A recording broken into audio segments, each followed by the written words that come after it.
Hey, Sens fans, welcome to episode 4 of the Senstennial Listener Series. We are joined today by Boyan. Boyan, thank you so much for coming on the show and talking Sens with us. You're welcome. Happy to be here. Love the pod. You know what it is. Thank you. So, Boyan, obviously, you are a Sens fan, or you wouldn't be on this podcast. And you just kind of wanted to talk off the cuff about the Senators. So I'm going to throw you something here. What were your thoughts on Michael Andlauer's first season at the helm of ownership, and alongside that, Steve Staios and his management style, and what your thoughts are on that duo is?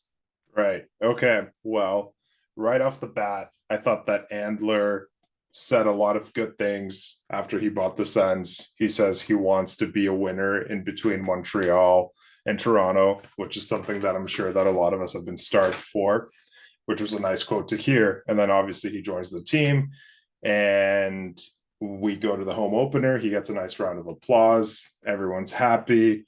The season progresses, doesn't go as we all thought it would, like just in terms of challenging maybe for a wild card spot. But in terms of what Andler has done, you can't really fault him for much of what's happened, right? Like it's the first year under his ownership. We kind of have to be a little patient with him because it's his first time like actually operating the whole hockey team, as opposed to with the Habs where he was just like a little bit of a shareholder. I believe is the right word if I'm not mistaken. Yeah.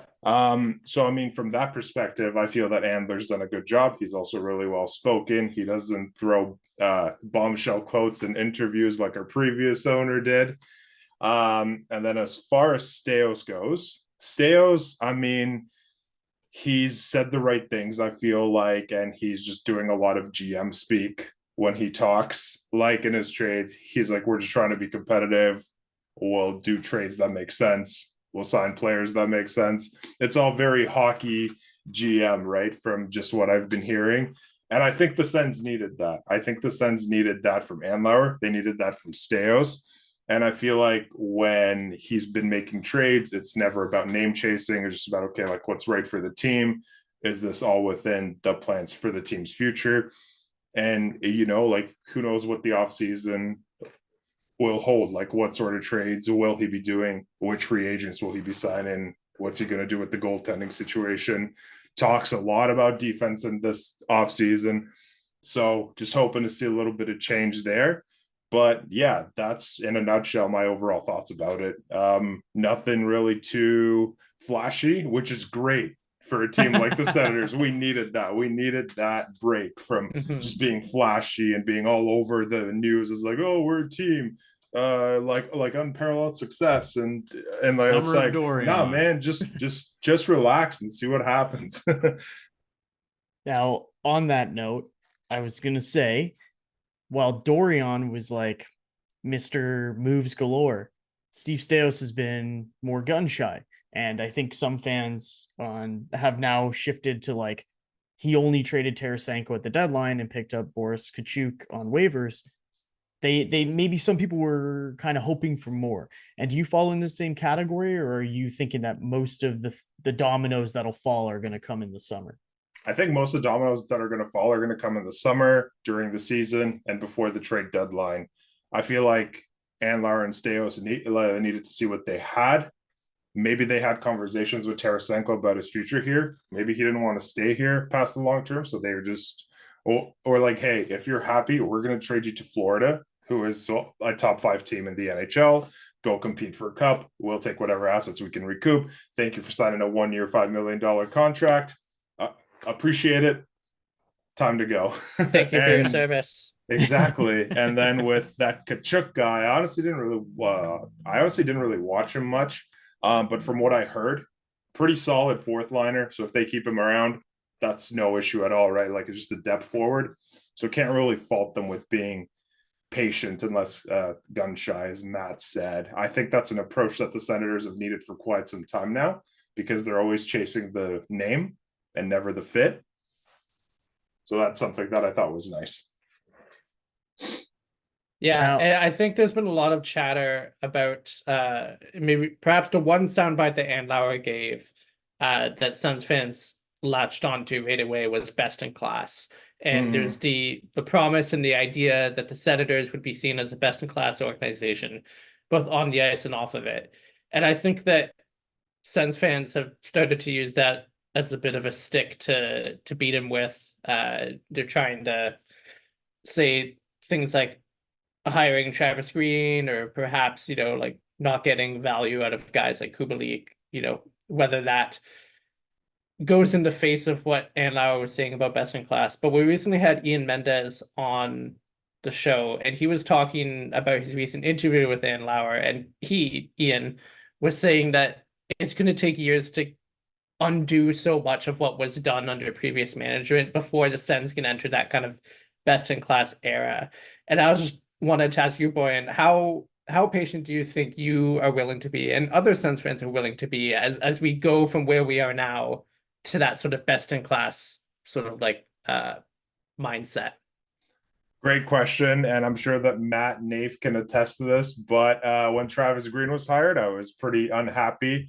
But I've taken some time away from that thinking and was like, you know what? Let's just see what happens. Under Dorian and Melnick, we were always given these quotes about like making the playoffs in X year. Like this year will be a playoff challenger. We'll get a Stanley Cup by this year. So I think maybe what Andlauer means by his whole best in class approach is he'll interview the right candidates. He'll want to like assess whether or not it's the right fit. Because in all honesty, this forward group is still pretty young. So maybe they needed someone that was tough and a little bit of tough love on the players. And that's exactly what I've seen that Travis Green tends to do. And if you go back and actually look at his rosters in Vancouver, which is something that I did after my emotional breakdown after the hiring of him, and I was like, oh my God, this guy literally had like nothing to work with in Vancouver. He maybe had like Elias Peterson and like JT Miller and Quinn Brock Hughes Besser and Quinn Hughes. But other than and that, Thatcher Demko. yeah, but okay, but that's like five people out of an 18-person team, right? So Yeah, how right. much can you really do with that? Like, oh man, they just were not good lineups. And Tyler Myers was getting like first line minutes as a defender there in Vancouver. So I mean, I can maybe understand the fans' frustration with best in class, but the way that I'm looking at it is okay. Let's just see what happens. The players seem to have his backing. Like even Brady Tkachuk was like, "Oh yeah, like this is a great hire. Like we'll play hard for him. Like he did a great job over there in Vancouver." Maybe there's stuff behind the scenes that Travis Green exemplified in terms of his thinking behind hockey. Maybe his time in New Jersey really like helped him grow as a coach, and you couldn't really tell by his record with the Devils, but I kind of feel like he came into a situation there that wasn't fixable. And so I think with the hiring of Travis Green or with the best in class quotes, I think there is the potential to fix the Sens. But with that being said, don't be surprised if the Sens don't make the playoffs this year. Fans will need to take a step back and be a little patient once again because of a new coach, because of new tactics being implemented. And that I think is fine. We're starved for it. I know we all want it, but hey, time will tell if this was the right hire. And I hope it is, and I'm sure you all do as well.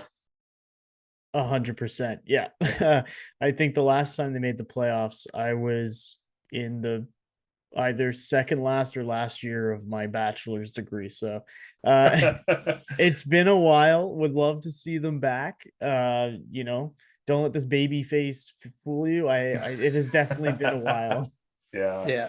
These gray hairs in my beard are not from becoming a new parent. It's from being an Ottawa Senators fan. It takes a toll on your body, it takes a toll on your mind.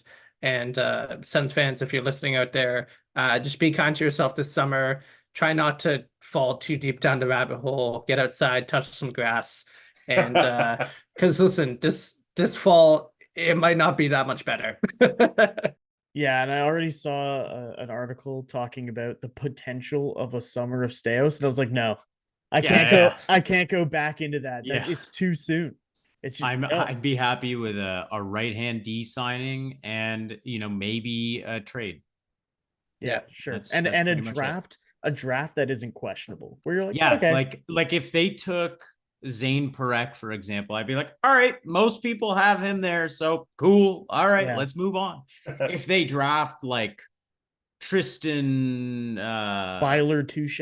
yeah, if they draft Byler Touche with our 7th overall pick, that's pitchforks and protesting. Yeah.